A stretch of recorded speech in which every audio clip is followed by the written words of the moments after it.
So last week, my roommate Jamie decided our fridge was an unregulated wasteland of uncertainty, which honestly is a pretty accurate description once you get past the questionable yogurt and the Tupperware that's become a biohazard zone. Jamie, being the type A list maker of our duo, announced that we needed a new system.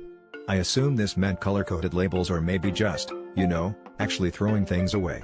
Instead, Jamie showed up with a stack of post-it notes and a maniacal gleam in their eye.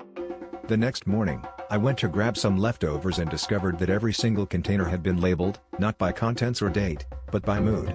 I had to decide whether I was in the emotional place for nostalgic spaghetti, or if I should risk ambivalent stir-fry. There was hopeful chicken, which looked pretty dry, and suspiciously confident chili, which I'm convinced had no right to be that self-assured. I texted Jamie, hoping for clarification, but all I got back was, "Trust the process." Things escalated when Jamie started using the system as a method of communication. I came home after a bad day to find existential crisis soup waiting for me, with a sticky note that read, "A hearty broth for when you question everything, including whether this is still edible."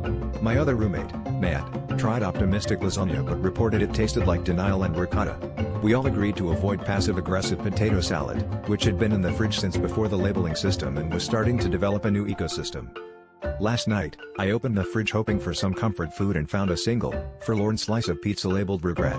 At that point, I realized Jamie hadn't just organized the leftovers, they'd turned our fridge into a full-on emotional buffet. So now, whenever someone asks what's for dinner, I just tell them, "Tonight, we're serving feelings, best before you process them."